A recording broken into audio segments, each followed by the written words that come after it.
Right, Andor Season 2, Arc 2, Episodes 4, 5, and 6 in the bag. Now, I made some predictions. I kept thinking Saw Gerrera was going to attack. I kept thinking the violence was going to ramp up, and it didn't.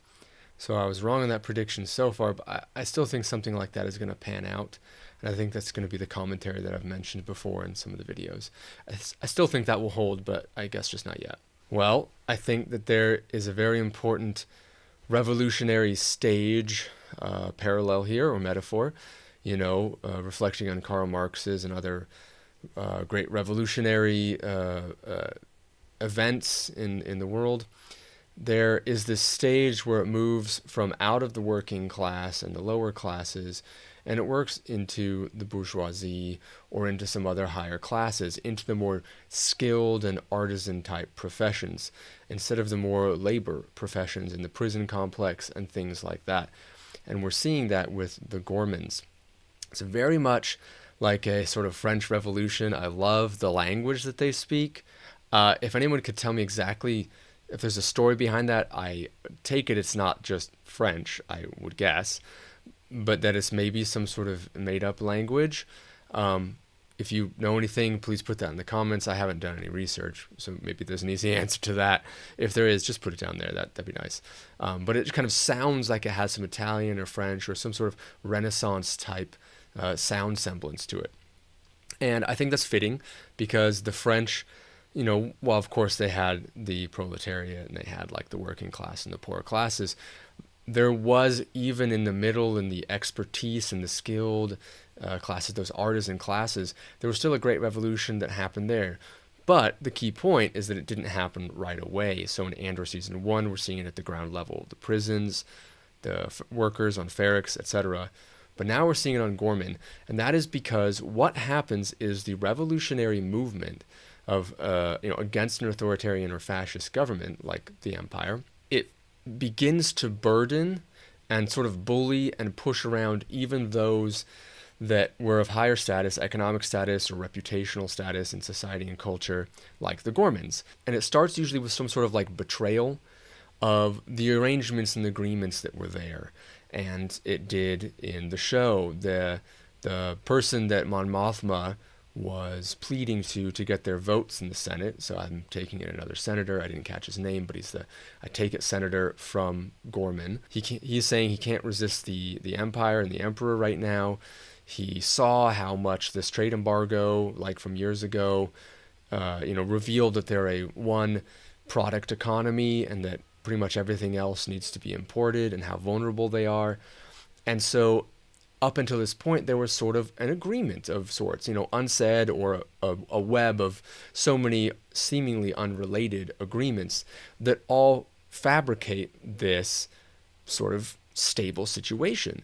But any sort of fascist or authoritarian government can come in and sort of disrupt that, pull threads out one at a time, one by one, until that whole web that they are standing on becomes weaker and weaker and weaker for holding up and supporting their society, and then they sort of have to bend the knee to the bully. We're seeing a lot of that with Trump tariffs right now in the real world. That's what he's attempting to do. And so this sort of economic bullying hits the middle or upper class as well at a certain point.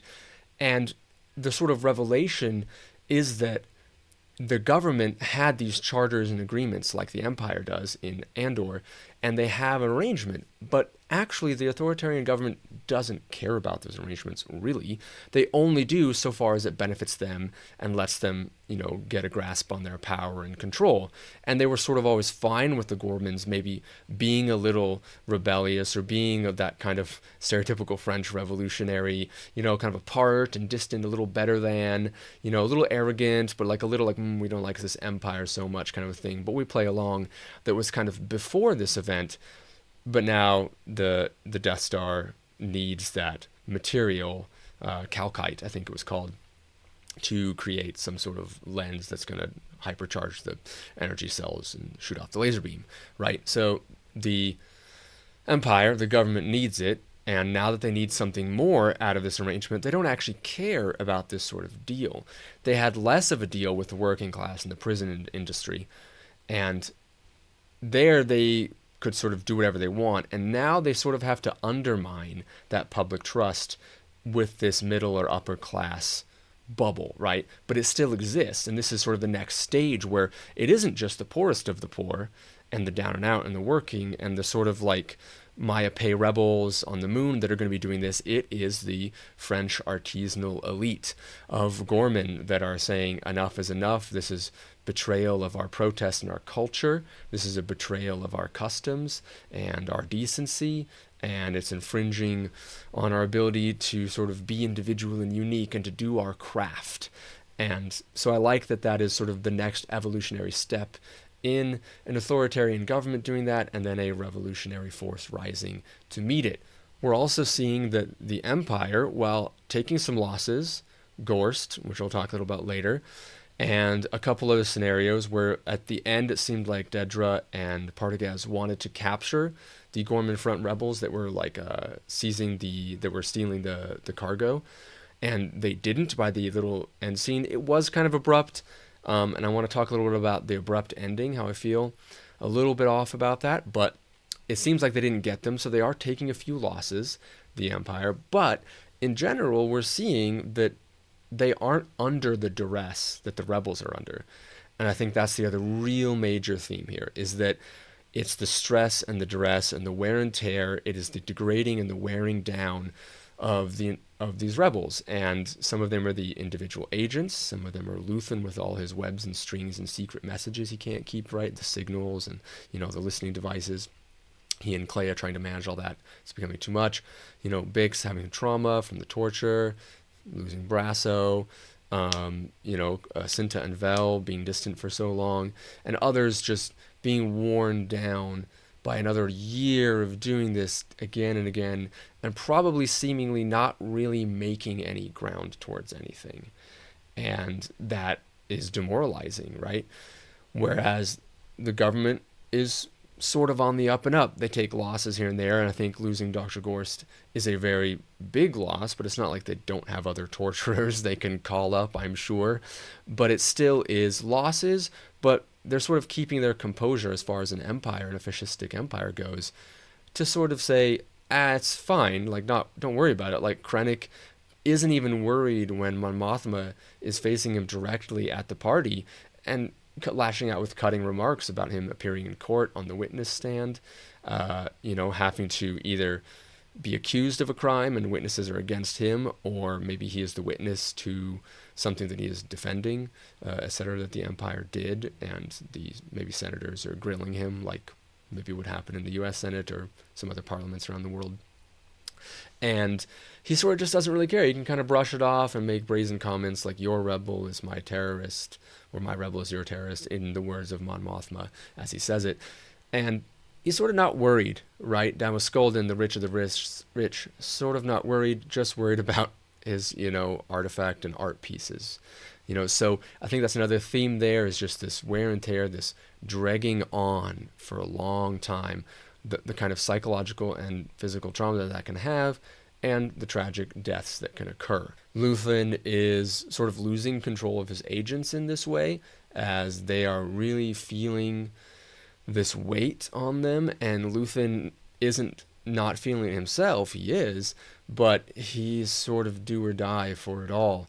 And he has, in that one speech, said 15 years ago, cut off his, his chance at inner peace and love and kinship and all that sort of stuff. And so he is really the darkest of the dark. And that's expressed in his lines about, well, Gorman will burn brightly, and just think of this populist message this will send to the people if Gorman is destroyed, which the Gorman massacre is something that happens. I don't know if this is going to be total planetary collapse, but in some way, shape, or form, Luthen is going to be right. And then I know that's sort of what happens with, spoilers, sort of what happens when Mon Mothma leaves the Senate and fully gets to join the rebellion. Spoilers over, sorry about that. I assume if you're a diehard Star Wars fan, you just kind of know about that. I just kind of know about that from like Rebels and some other shows. Diving deeper into this theme of the Rebels and the Empire, what the Rebels need is that love and that normalcy, that sense of achievement they're just not getting very often. I think that very last scene at the end where Bix and Cassian get Gorst, that is a major sense of achievement. You can see on Bix's face the satisfaction. Andor has a less apparent sense of satisfaction on his face when he like detonates the, I'm guessing where Dr. Gorst was in that room, but he's nonetheless very satisfied, and he feels a sense of accomplishment, like he did something hardcore when he had to walk away from Gorman, and maybe some of the other missions were not that monumental. So this felt like a really big win, and those sorts of wins, that sort of progress made is really important, and also the love and the connection and the normalcy. No matter what you're doing, you have to have normalcy. And I've commented on this before, how some leftists and progressives just sort of abandon all joy or happiness or the simple pleasures, even though you are still fighting for some sort of great cause. And those things are very necessary. I like how there was a sort of a real simple message when Cassian came back from Gorman, and Bix had just sort of cleaned up the apartment and made everything in order, and it seems like they had just sort of landed there, and it was a mess. That's that safe house from when Luthen, had kept and operated it before, and Bix just having organized everything and making it feel a little bit more like a home does wonders for your psyche. And then after that, they were able to go do that mission against Dr. Gorst, and that panned out, right? And they were sort of able to have in that moment, when he came home to the nice place that felt a little more like home, felt a little more like normal. They had some cute banter, some intimacy, some romance, and suddenly, like, they can do so much better as a person. And Vel and Cinta found that briefly at the end as well.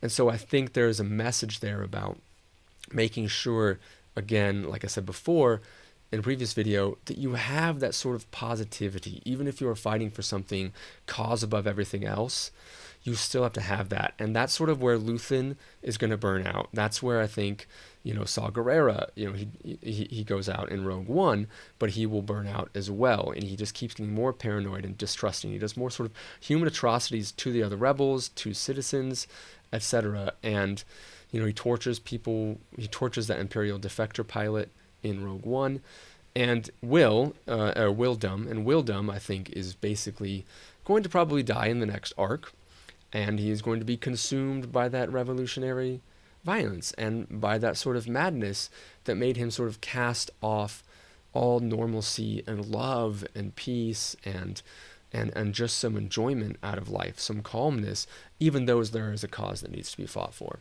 So seeing the main characters sort of have that, and even Mon Mothma, in her way of having an odd relationship, a sort of almost like despising, contradictory relationship with her husband, she has normalcy there. She has familiarity. She has a companion.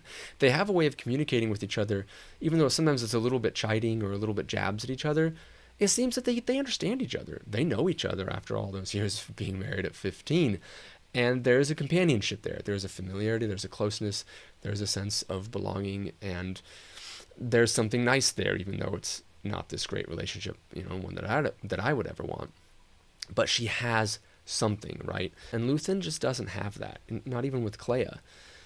Not even just like as a friend, as a friendship, really. It's not there in any of the scenes. And so we get that Luthen is just so much more extreme and all or nothing, and so is Saw Gerrera, and I believe Will is going to be, and all these characters that are all or nothing are going to die in this, are not going to make it through the end, and that I think is an important message as well. On the other side, we have Cyril, who also is making achievements. I thought he was just going to like fail and burn out and just like be a loser, but he's being propped up, and I want to get to him a little bit later.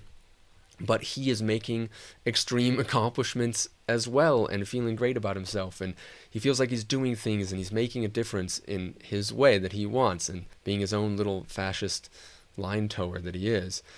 And that's giving him a sense of purpose. And, then he has the relationship with Dedra. They have the odd intimacy, romance scene, I suppose, as one would imagine, two weird fascistic control freaks. One a good boy, one a power dom. You can imagine what might have happened when they turned off the lights for the hour. But they even have that relationship, and you see that that's necessary for them as well. So relationships and normalcy are also a commentary running through the second arc, and I like that that's in there. In general, the rebellion is moving along, it's progressing. It's out of the infant stage. It's still not perfect and cohesive. Saw Gerrera is sort of scalping Wildem from Luthen and kind of stealing him away. They've got more spies and stuff to deal with now. The Empire is more alerted to each of these people. It kind of is odd that that guy can transmit to the Empire about like where their next hit is, but he can't sort of tell the Empire where Saw Gerrera is and just, you know, have a whole fleet bombard them, or, you know, a bunch of TIE fighters fly in and attack them. I'm not sure why they can't, but it also doesn't really matter. It's there for the story, and that's what's important. So the rebellion is coming together. Things are more organized, and they have like sort of they have a system of signals and going out on missions. I'm glad we see Lonnie contributing a lot. We see in a couple meetings he's having with Luthen, and we see the information, even though we don't see the meeting, we see the information that must have got passed. We see how he's playing a much more active, incredibly important, crucial role, and I really like that he's there. I'm sure Mon Mothma knows who he is in that room at the art exhibition scene. They're sort of all there. And I think there's almost like a tiny bit of corniness, sort of like, yeah, all the characters are here, and Krennic and everyone. They all know Davil Skulden. And it's kind of like, well, you know, Mon Mothma knew exactly who he was when Take Homa recommended him in the first season. But I do think this is like a little sort of convenient quaintness to like, and they're all at the party. But hey, it works. It's not like it doesn't work. It's fine. But it has to happen to progress these characters and these stories and to really have this stuff play out and the tension play out. But in the eagerness for the rebellion to come together, to pull more units and more groups and more partisan, you know, sects together, you know, Luthen is very eager for this, and he wants to reach out to the Gorman Front people. And Cassian's sort of caution, wherever it's coming from, whether it's coming from a place of wanting a little bit more normalcy or genuinely really saying like, look, I want this revolution, I want to be part of something, but this is not ready yet. These people are not ready. It's going to go haywire, you know? And it does. And so Cassian was right to back off of that. And, you know, Cinta and Vel were eager to get it done. And I think they were eager to see each other again, which is why they both took the mission. That's why they took it. Not necessarily because they wanted to do this. And they sort of didn't make that assessment about, okay, should we do this? Should we work with these people, and should this mission go ahead? They were kind of ready to do so, and I think it was because they wanted to be together and do this. And so while the rebellion is coming together, we're seeing, you know, Mon Mothma and Luthen must have got over the trauma, or over that, you know, unfortunate circumstance of having to assassinate Take Homa, her longtime life friend. But things are coming together, but Luthen is a little too eager. And, you know, he wants people who really aren't ready for it to be brought into it and try to help them and do stuff as much as he can, which is going to catapult him headlong into his own death soon, maybe in the next 3 episodes, or maybe it'll be an episode like 11 and 12 that he dies, maybe, or it might be in the next arc. But he's really eager for it, and, you know, all that, but he really wants that fight, that arrogance, that combativeness. He wants to win hard. So, you know, what happened with Cinta there at the end was surprising and abrupt, but it is sending that message of the dangerous outcomes that can happen with a bunch of inexperienced, unprepared people who are just too eager for it. And it's that young guy, it's Luthen, maybe it was Cinta and Vel to some degree, and, you know, it caused tragedy, a complete freak accident, and a bit out of pocket, but, you know, but those things can happen, and Cassian was smart to walk away.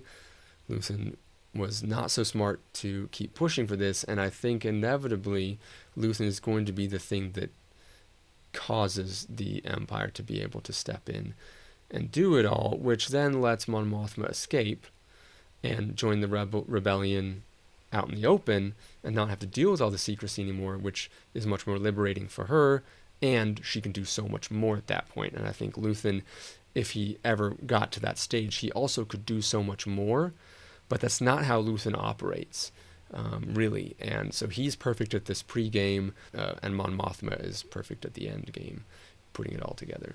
Quickly, before I get into some of the characters specifically, I want to mention the cinematography.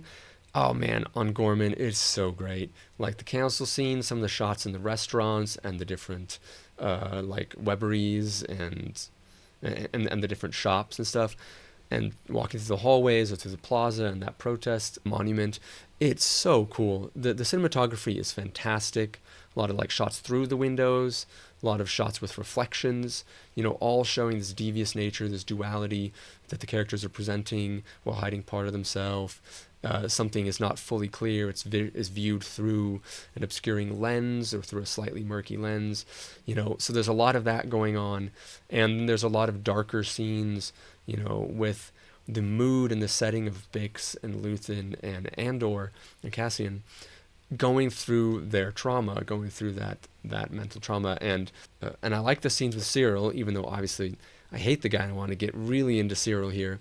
He dresses so funny now again. He like goes back to his suits and his little French hat and his little Gorman hat, and it's great. Bix, Cinta, Vel, and Cassian are all sort of saying we need to talk to Luthen about how we're being treated, about what we can do, what we're capable of, how much wear and tear we can take. Whereas Luthen is just sort of, no, you have to take it all. We have to do everything. And he himself is, running out of his mental abilities, getting to his limit, and it's going to cost him. They're all feeling the years drag on, the paranoia, the murder, the violence, the worry, the isolation, and the injury. And it's making them all suffer. But Luthen just deals with it very differently than the others. He has the darkest, most eagerness, he has the darkest, most revolutionarily set mind out of them all. Talking about Dedra, there's a little bit to say here, I think. One thing that's very important to note is that she has no reservations about anything of what she's doing, and she seems to not have any reservations about withholding from Cyril what's really going on, the catastrophic level that the Empire might incur on the Gormans and what they're really after. Of course, Cyril doesn't know anything about, but he just really wants to be involved with any of it. He wants to feel important and like he matters. He wants to feel like he's doing something, like he has a sense of power. And Dedra seems to sort of be keeping him on a short leash, that sort of power dom in her. And I think it's funny, but it's also scary because there's a lot more to her that's going on behind the scenes. And I think more of that is going to come out in the next arc. We're going to really see the machinations that she put into place come to dire fruition and cause a tremendous amount of human suffering. I like the little engagements between Krennic and Mon Mothma, and between Mon Mothma and Luthen there at the party in the final episode there, episode 6.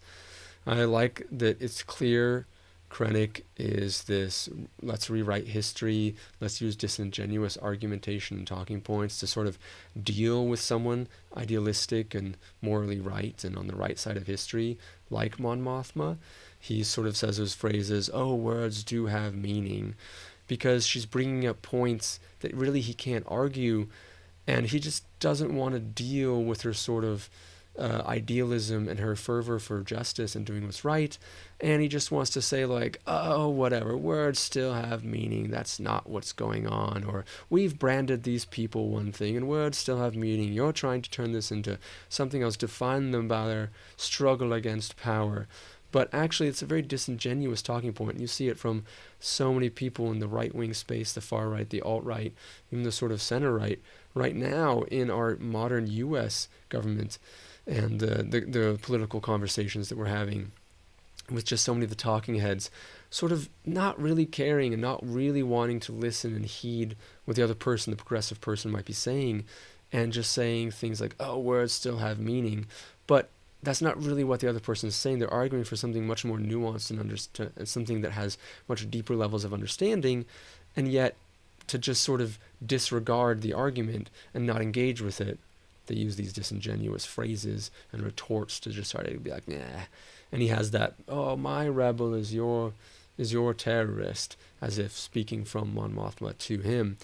And yeah, that's another, and that's just a perfect way of setting up obviously how a fascistic government works to turn anybody into an MS-13 person, member, and to say, oh yes, this person is a terrorist, even though we have no proof of anything, there's no case, there's no trial, there's no suggestion of anything, and we're just going to say this person is a terrorist and bad, and I don't care what you say, and just not unable to meet them part way at all. I like in that scene as well when Lonnie and Clea have their very intense scene between them. Lonnie sort of isn't picking up on it immediately, but I think that's sort of because he knows how absolutely serious the situation is.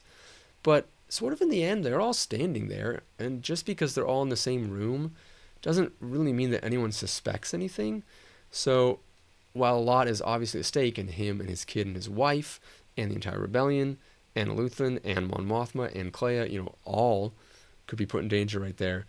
I do like that scene with the intensity of it and how he's saying, like, this is insane what you're doing. I'm walking away. And Clea's like, no, we have to do this because this is also insane what's going on. And now to get to the big cheese himself, Mr. Cyril. So Cyril in season 1 was just like that sort of right-wing, do-goody, conservative loser guy who's sort of pushed away, who's sort of on the outcast of society and social interactions with his coworkers, doesn't really have friends, no father figure, no nurturing good mother figure, right?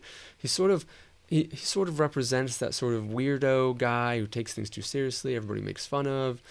And what happens, and we see this a lot in real life with a lot of the talking heads and podcasters and content creators on the far right, alt-right, leaning right, center right people that say all sorts of things like, oh, I'm a centrist, but I just believe Trump is doing awesome, and Trump is right, and I support Trump, but I'm a centrist. I'm not a conservative. I'm not a fascist or an alt-right person, but I just think Trump's right in everything he says about we need to lock up the media that criticize him. Whatever it is, that's just an example. But all of these people, you sort of see that they have a social awkwardness. They don't have a lot of friends. They don't have a lot of social normity. They stand out as being weird. They have a lot of takes that are sort of strange against women or societies or an adherence to the rules needs to be paramount in society. These sort of nerd dorky things that you're like, oh man, like just chill, just back off. But just like in real life, when these people get propped up by this authoritarian right and alt-right structure, and profit from it and gain from it and gain the sense of importance and accomplishment in their own way, that's what Cyril's got going on for him. And I thought he was going to crash and burn and just kind of be a loser. But Eleanor was right that he was going to make it big. And he's a reflection of what happens in real life when people sort of grift right online, or not even grift, genuinely mean it online, and become that talking head or that pundit, just going further and further. And the further the fascistic or authoritarian government goes in real life, the further they go, and they just keep getting more support, and they get more financial support and platforming and everything like that, which gets them more audience and more platforming. And they start to get interviews with the president-to-be as a candidate or post-election results, etc. And yeah, it's really what happens in real life. And I don't like it because I don't want him to win. I don't like that he's like out spying Cinta and Vel, but Cinta and Vel want it too bad, and the other people aren't really prepared either, and they're sort of going along with it. But I don't like that he's like doing good and propped up and platformed by this system that goes, oh, this is a little goody two-shoe boys. Well, at the same time, Partagaz and Dedra are like, we're not telling him everything, we're keeping him in the dark.